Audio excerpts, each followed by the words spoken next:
یمن میں جو کنگ ہوتے تھے ان کو تبا کہا جاتا تھا، اور جو اس زمانے کا سب سے پہلا کنگ تھا اس کو تبا اول کہتے تھے۔ تبا اول بہت بڑا بادشاہ تھا، مسلمان تو تھا نہیں، ایمان تو لایا نہیں تھا، مگر تبا اول کا پلان یہ تھا کہ اس نے ایک بہت بڑا لشکر بنایا۔ اچھا، اس لشکر میں اس نے پلان یہ کیا کہ اس کے پاس 1,13,000 پیدل چلنے والے تھے اور 1,30,000 کے قریب گھوڑا چلانے والے، گھڑ سوار، horse rider. Try to imagine کتنا بڑا اس کا جلوس تھا، کتنا بڑا لشکر تھا۔ وہ اپنے پورے لشکر کو لے کر اس نے پوری دنیا کو ٹریول کرنے کا پلان کیا۔ اچھا، وہ جس شہر میں جاتا سارے شہر کے لوگ باہر آ جاتے، ڈر بھی جاتے، روب میں بھی آ جاتے کہ اتنا بڑا جلوس لے کر ہی آیا ہے، اس کا استقبال بھی کرتے، اور ہر شہر سے وہ 10 اسکالرز، ان کے 10 علماء اپنے ساتھ لے جاتا۔ اتنا لانگ ٹرپ ہو گیا کہ اس کے پاس 4,000 علماء ہو گئے۔ اب انڈرسٹینڈ کریں کہ کتنے شہروں میں وہ گیا ہوگا، 4,000 علماء جمع ہو گئے۔ اب وہ ٹریول کرتے کرتے کرتے مکہ پاک پہنچا۔ اچھا، مکے جب وہ انٹر ہوا تو مکے کے لوگوں نے کوئی اس کو رسپیکٹ نہیں دی، کوئی اس کا استقبال نہیں کیا، اور کوئی جناب اس کا کوئی روب بھی نہیں پڑا۔ تو اس نے اپنے وزیروں کو بلایا کہ یہ کیسے لوگ ہیں، یہ شہر کیسا شہر ہے، نو بڈی کوئی استقبال بھی نہیں ہوا، کوئی ہمارا روب بھی نہیں ہے، کوئی دبدبہ بھی نہیں ہے، ٹیک کیئر بھی نہیں کیا انہوں نے ہمیں۔ تو اس کے وزیروں نے بتایا کہ بات یہ ہے کہ یہ مکے والے جو ہے نا، ان کے پاس ایک بہت کمال کی عمارت ہے جس کو یہ کعبہ کہتے ہیں، اور یہ کعبے کا طواف کرتے ہیں۔ کعبے میں انہوں نے بت رکھے ہوئے ہیں۔ آپ کو یاد ہوگا کہ نبی پاک کی آمد سے پہلے کعبے میں تو بت تھے، تو یہ کعبے کی رسپیکٹ کرتے ہیں، باقی کسی کو گھاس واس نہیں ڈالتے۔ تو بڑا کرو فر والا کنگ تھا، اتنا بڑا لشکر تھا، اس نے کہتا اچھا ایسی بات ہے تو میں کعبے کو ہی گرا دیتا ہوں، کعبہ ہی ڈیمولش ہو جائے گا تو یہ کس کا طواف کریں گے، پھر یہ سب میرے پاس آ جائیں گے۔ تو اس نے ابھی پلاننگ کی، صرف سوچا، رات اس کے سر میں سیویئر پین شروع ہو گیا، خطرناک قسم کا درد سر۔ اس کی آنکھوں سے، اس کے کان سے اور اس کے ناک سے پانی نکلنے لگا، اور وہ اتنا بدبودار پانی تھا کہ کوئی قریب بھی نہ بیٹھ سکے، اتنا پریشان۔ اچھا، لشکر میں ڈاکٹر بھی تھے، ڈاکٹر بلائے گئے، طبیب آئے، بڑے بڑے علاج کیے، کوئی فرق نہ پڑے، 2-3 دن نکل گئے، تکلیف ختم ہی نہ ہو۔ تو ایک جو ڈاکٹر تھا، جو سب سے بڑا ڈاکٹر تھا، اس نے کہا دیکھیں یہ معاملہ جو ہے نا، مجھے آپ کی بیماری کا نہیں لگ رہا، یہ کوئی آسمانی معاملہ ہے، آپ کسی عالم سے پوچھیے۔ تو انہوں نے اپنے لشکر میں جو سب سے بڑے عالم تھے ان کو بلایا کہ آپ چیک کریں معاملہ کیا ہے۔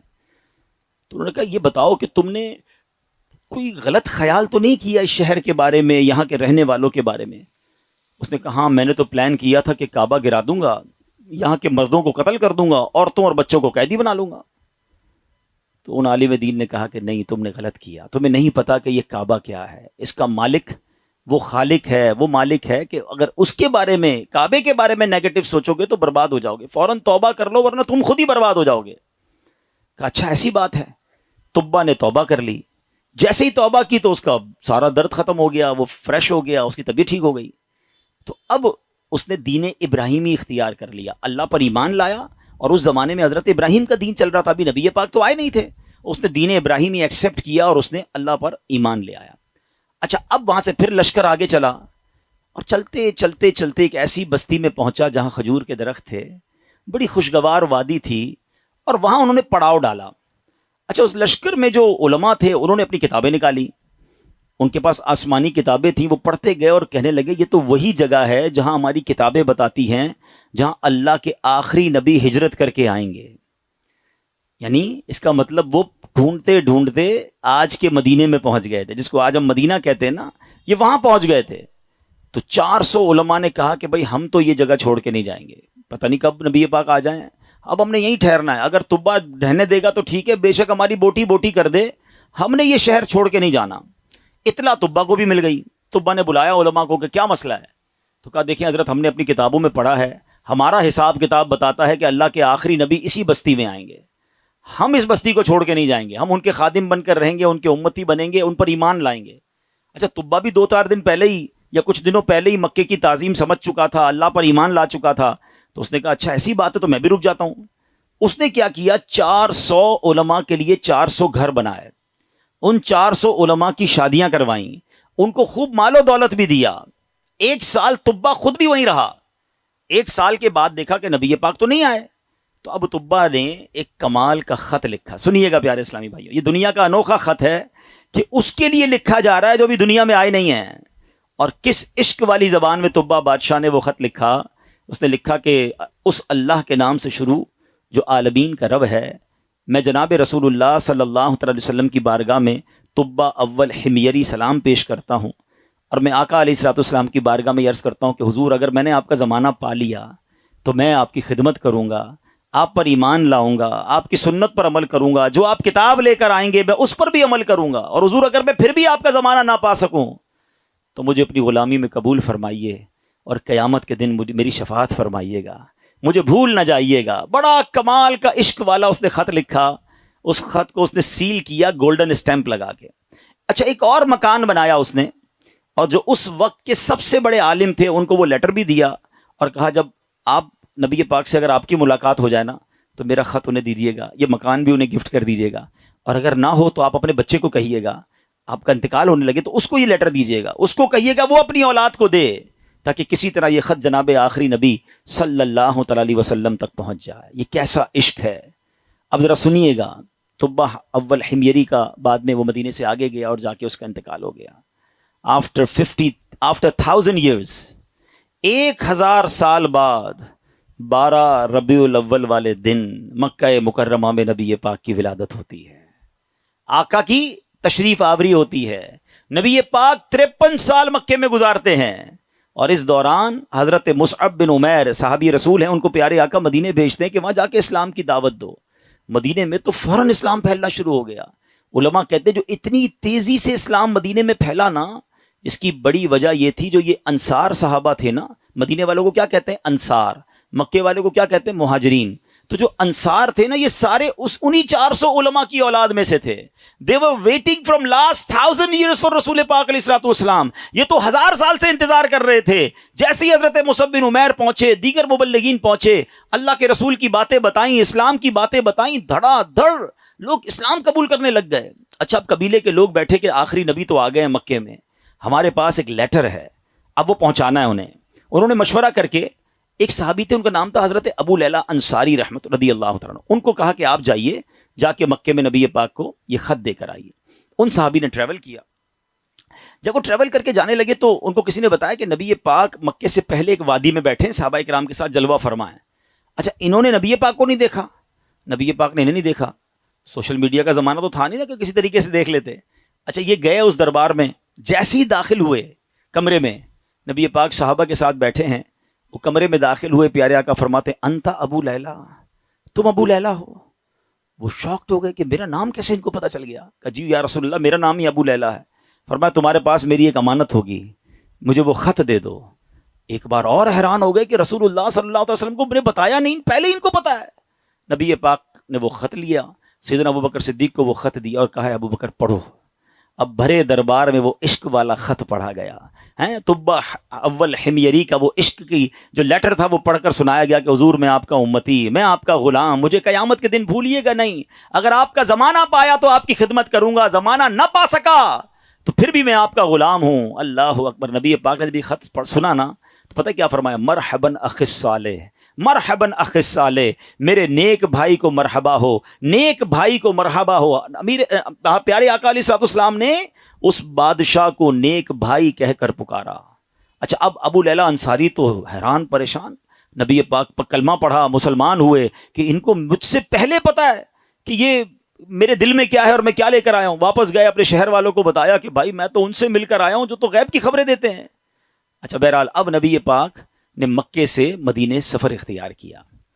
اچھا, مدینے والوں کو انتظار تو بڑا تھا کہ پیارے آقا مدینے آئیں گے. اچھا, نارملی 7 days کا ٹریول ہوتا تھا. اگر مکے سے کوئی اونٹوں پر یا گھوڑوں پر نکلتا تھا نا, it's take almost 7 days to travel. اب آج کل تو ہم 4 گھنٹے میں پہنچ جاتے ہیں, بڑے اچھے روڈ بن گئے. اب نبی پاک جب روانہ ہوئے تو وہ نیوز مل گئی مدینے والوں کو, لیکن آپ کو پتا ہے کہ وہ ہجرت کا سفر اب نارمل سفر تھا, نارمل سفر نہیں تھا. بڑے پرابلمز تھے, بڑے ہرڈلز تھے. 3 دن 3 راتیں تو نبی پاک کو غار ثور میں رہنا پڑا. راستے میں مکے کے لوگ انٹرسیپٹ کرنے پہنچے ہوئے تھے. تو اب مدینے والے سمجھ رہے تھے کہ 7ویں دن نبی پاک آ جائیں گے. وہ ڈیلی مدینے کے گیٹ پہ جا کے کھڑے ہو جاتے کہ نبی پاک آ جائیں گے. صبح جاتے, ویٹ کرتے, دوپہر ہوتی تو واپس آ جاتے. اگلے دن پھر صبح جا کے کھڑے ہو جاتے. روز استقبال کی تیاریاں ہیں. اچھا آپ کو معلوم ہے نبی پاک علیہ السلام کس دن مدینے میں داخل ہوئے؟ کافی دن لگے، مگر سرور کائنات صلی اللہ تعالیٰ علیہ وسلم جس دن مدینہ منورہ میں صحابہ کے جھرمٹ میں داخل ہوئے نا، وہ دن 12 ربیع الاول کا دن تھا۔ ہاں وہ دن بھی برتھ ڈے آف رسول پاک علیہ السلام تھا۔ سبحان اللہ، اللہ کی شان دیکھیں کہ ربیع الاول کا 12 ربیع الاول کا جو جلوس ہے، کچھ لوگوں کو کنفیوژن ہوتی ہے۔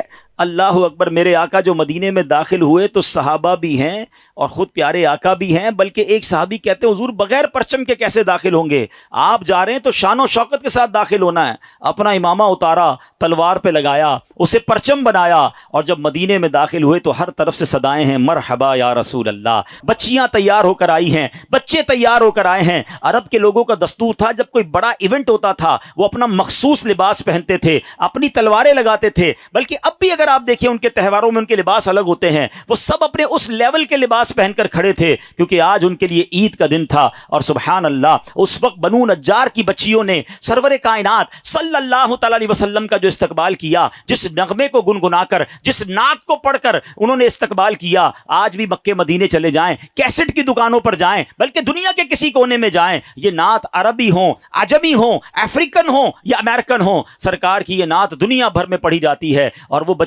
ان بچیوں نے یہ نعت پڑھی تھی جو آج سیرت کی کتابوں میں بھی لکھی ہیں۔ اور انہوں نے استقبال کیسے کیا تھا؟ وہ الفاظ کیا تھے؟ وہ الفاظ تھے طلع البدر علینا من ثنیات الوداع